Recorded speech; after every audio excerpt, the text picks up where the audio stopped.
Hello दोस्तों, आज का टॉपिक लेकर के आया हूँ। आप लोग देख रहे होंगे कि कोरोना एंड कोरोनम दो ऐसे वर्ड हैं जो कि काफ़ी ज़्यादा पॉपुलर हैं आज के डेट में, और सभी लोग बहुत सारे वर्ड्स से भी अवगत होंगे। सभी लोगों को बहुत सारे वर्ड्स सामने में आ रहे होंगे कोरोना से रिलेटेड, चाहे वो पैंडमिक हो या एपिडेमिक हो या बहुत सारे दवाइयों से रिलेटेड वर्ड्स हो। तो आइए उन सभी के बारे में वन बाय वन जानने की कोशिश करते हैं। और उससे पहले सबसे पहले मैं बताना चाहता हूँ कि कोरोना एंड कोरोनम ये दो ऐसे वर्ड्स कहाँ से और कैसे आए हैं, इनका ओरिजिन क्या है। तो लेट्स वी बिगिन, आइए देखते हैं।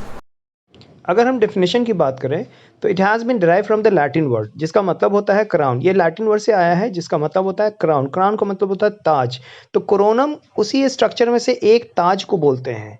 और अगर इसका प्लूरल वर्जन देखा जाए तो कोरोना इसका प्लूरल होता है, मतलब कि बहुत सारे ताज को मिला करके कोरोना कहलाता है। तो ये कहा जा सकता है कि कोरोना डिजीज़ नहीं है, कोरोना एक स्ट्रक्चर है जिसमें बहुत सारे ताज हैं। ताज के जैसा स्ट्रक्चर बना हुआ है जिसका सिंगुलर कोरोनम और जिसका प्लूरल कोरोना होता है। तो यूएम को हटा करके अगर ऐड हम करते हैं लैटिन और ग्रीक वर्ड्स में तो वो एक सिंगुलर से प्लूरल बनता है। तो coronam is the singular form and corona is the plural form.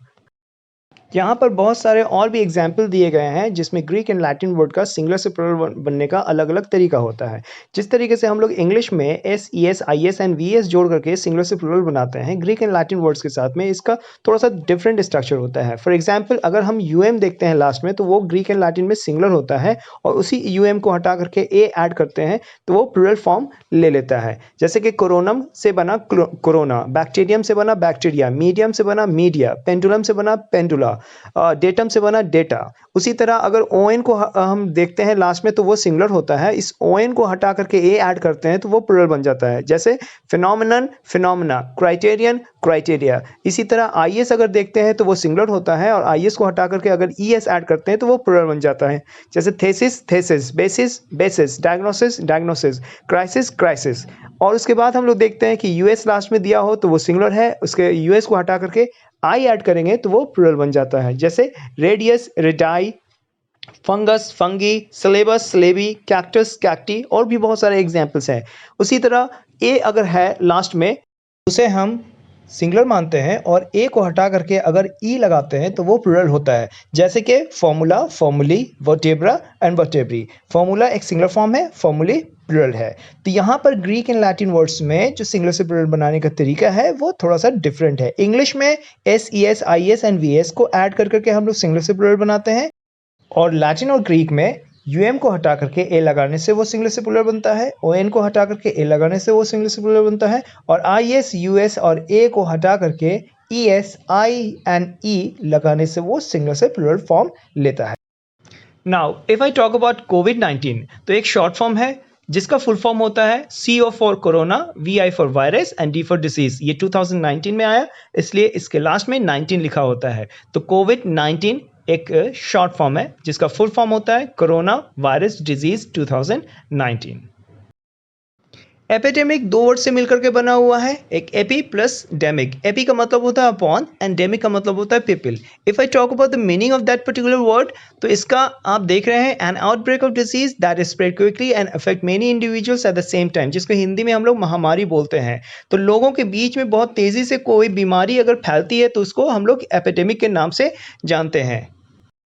Corona जब शुरू में ही आया था तो उसको हम लोग एपिडेमिक के नाम से जान रहे थे क्योंकि ये लोगों के बीच में बहुत तेज़ी से बढ़ रहा था, लेकिन धीरे धीरे पूरे के पूरे भारत में और भारत से बाहर भी जितने भी देश थे उसमें बढ़ गया। तो जब ये पूरे के पूरे हर जगह पर भर जाता है, जब ये स्प्रेड हो जाता है तो इसको हम लोग पैंडेमिक बोलते हैं। पैंडेमिक दो वर्ड से मिलकर के बना हुआ है, एक पैन प्लस डेमिक। पैन का मतलब होता है ऑल ओवर एंड डेमिक का मतलब पीपल।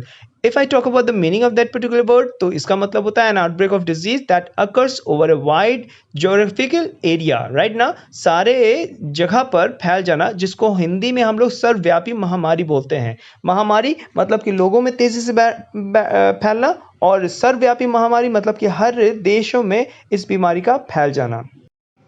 अब ये जो वर्ड है ये है कॉन्टेजियस। ये दो वर्ड से हम लोग देख रहे हैं मिलकर के बना हुआ है। कॉन मतलब कॉन प्लस टैग। तो टैग तो हम लोग करते हैं हर जगह, फेसबुक पे टैग करते रहते हैं, लोगों को टैग करते रहते हैं। तो टैग का मतलब होता है टच, तो किसी के संपर्क में आना, दिस इज कॉल्ड टैग। और कौन का मतलब भी पीपल या टुगेदर या विद होता है।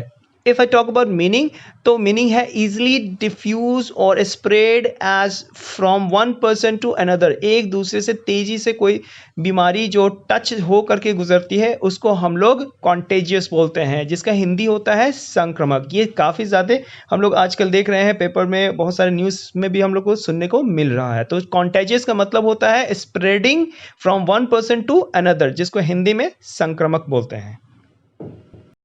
अब ये मार्शल लॉ क्या है, तो इसको समझते हैं। देख रहे हैं हम लोग न्यूज़पेपर में, न्यूज़ चैनल्स में कि मार्शल लॉ के बारे में जिक्र हो रहा है। तो मार्शल लॉ का मीनिंग होता है the law administered by military forces that is invoked by a government in emergency when the civilians law enforcement agencies are enable to maintain public order and safety. जब civilian law बेकाबू हो जाती है या फिर उनसे वो मेंटेन नहीं हो पाता है पब्लिक ऑर्डर एंड सेफ्टी, तो मार्शल लॉ का एप्लीकेशन होता है। वहाँ पर मार्शल लॉ को एडमिनिस्ट्रेट किया जाता है मिलिट्री फोर्सेस के द्वारा। मतलब बहुत सारे अभी हम लोग न्यूज़ चैनल्स पे भी देखते हैं कि मिलिट्री आकर के मेडिसिन प्रोवाइड कर रही है या फिर मेडिकल काम कर रही है। तो जब उनका इन्वॉल्वमेंट हो जाता है सिविलियंस लॉ के द्वारा, तो उसे हम लोग मार्शल लॉ कहते हैं।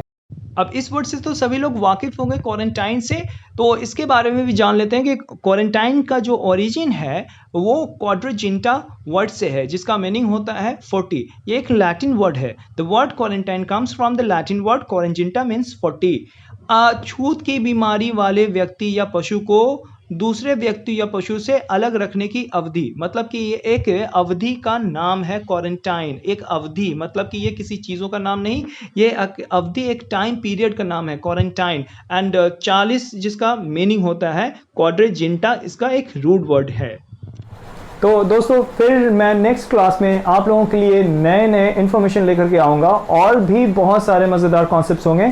तो आप लोग सब्सक्राइब करना ना भूलें, काइंडली इसे लाइक भी कर दिया कीजिए और कभी कभी कमेंट भी। तो thank you very much for watching मी। मिलते हैं नेक्स्ट वीडियो में। Good luck.